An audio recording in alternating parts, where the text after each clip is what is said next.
15 अगस्त 1947 जब हमने अंग्रेज़ों की गुलामी से मुक्ति पाई, 15 अगस्त 1947 जब लाल किले की प्राचीर से फहरा तिरंगा, 15 अगस्त 1947 जब हिंदुस्तान आज़ाद हिंदुस्तान बना। ये दिन उन शहीदों को याद करने का दिन है जो अपनी देह को अमृतत्व देकर अपने जीवन में जीवित शौर्य की कहानी हो गए। ये दिन उन शहीदों को याद करने का दिन है जिनके बलिदान की ऊंचाइयों के सामने हिमालय भी बौना नजर आता है। ऐ मेरे प्यारे वतन, ऐ मेरे बिछड़े चमन, तुझ पे दिल कुर्बान। मैं राजीव पंड्या आप सभी को परतंत्रता की बेड़ियों से मुक्त होकर स्वतंत्रता के वातावरण में जीवन जीने की आज़ादी के दिन की कोटि कोटि शुभकामनाएं देता हूं। आज़ादी क्या है यह वही समझ सकता है जो गुलामी की जंजीरों में जकड़ा रहा हो। 73 साल की हो गई हमारी आज़ादी, लेकिन अभी तक हम आज़ादी की असली परिभाषा नहीं समझ सके।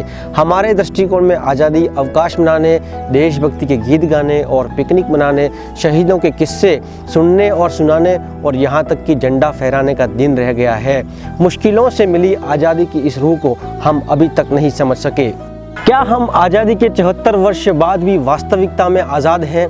क्या हमने अपनी देशभक्ति की भावना को 15 अगस्त, 26 जनवरी और भारत पाकिस्तान मैच तक ही सीमित कर दिया है? क्या हम उन हज़ारों शहीदों की कुर्बानी को अपने ज़हन में ज़िंदा रख पाएंगे जिन्होंने माँ से पहले अपनी मातृभूमि को चुना और अपने वतन की खातिर अपने परिवारों का अमंगल झेला? सही मायने में हिंदुस्तान की आज़ादी का सूरज तभी उगेगा जब कोई अभागा भूखा नंगा हिंदुस्तान की सड़कों पर नहीं सोएगा, जब हर औरत महफूज होगी, जब ज़रूरतमंदों की मदद के लिए हज़ारों हाथ उठेंगे, जब आम और ख़ास आदमी सभी एक समान होंगे, जब हिंदुस्तान की सरजमी से भ्रष्टाचारियों का खात्मा होगा, जब धर्म की राजनीति छोड़कर राजनीति का धर्म अपनाया जाएगा, जब हिंदुस्तान का प्रत्येक नागरिक जीवन मूल्यों और आदर्शों के साथ जीवन जीना सीख जाएगा। आज़ादी के जश्न में मशगूल होकर कहीं हम गुलामी की ओर तो नहीं जा रहे हैं, यह एक सोचने का प्रश्न है। एक छोटी सी कहानी के माध्यम से उस युवा जोश को सलाम करना चाहूँगा जिनका नाम आज़ादी के गुमनाम परवानों में से एक है। शेर सिंह उर्फ उधम सिंह, जिन्होंने अमृतसर के जलियांवाला बाग में भारतीयों के कत्ले-आम का बदला लेने के लिए 21 वर्ष तक इंतज़ार किया। उनके जहन में जो आग थी वो तब तक ठंडी नहीं पड़ी जब तक उन्होंने बदला नहीं ले लिया। 13 अप्रैल 1919 के दिन अमृतसर के जलियांवाला बाग में अंग्रेजों के रॉलेट एक्ट के विरोध में 20,000 भारतीय इकट्ठा हुए, जहां उधम सिंह पानी पिलाने का काम कर रहे थे। बैठक शांतिपूर्ण तरीके से चल रही थी कि बिना किसी पूर्व सूचना के जनरल डायर ने फायर के आदेश दे दिए, जहां हजारों मासूम और बेकसूर लोगों को मौत के घाट उतार दिया गया।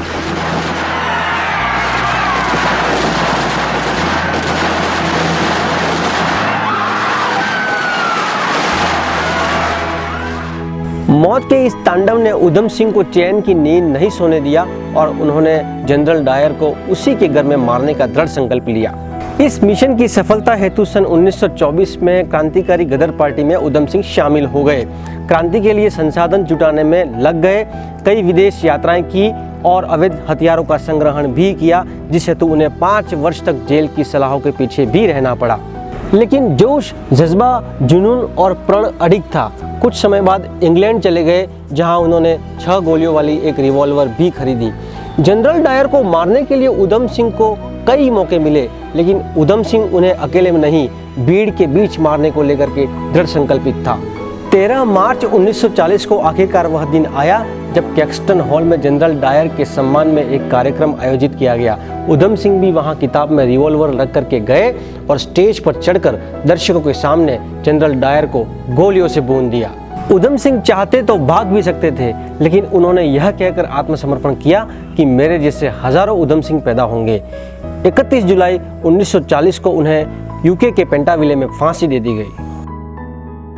जरूरी नहीं है कि आप और हम सीमा पर जाकर लड़ें तभी सच्चे देशभक्त कहलाएंगे। हम सभी मिलकर देश हित में कोई एक ऐसा काम करें जो आगे जाकर मिसाल बन सके। उत्तर से लेकर दक्षिण तक और पूरब से लेकर पश्चिम तक केवल और केवल एक ही सोच बुलंद करनी है, और वह है मेरा भारत। देश हित में हम जितना भी काम कर सकें करें, तभी हम मुश्किलों से मिली इस आज़ादी को सलामत रख पाएंगे। जय हिंद।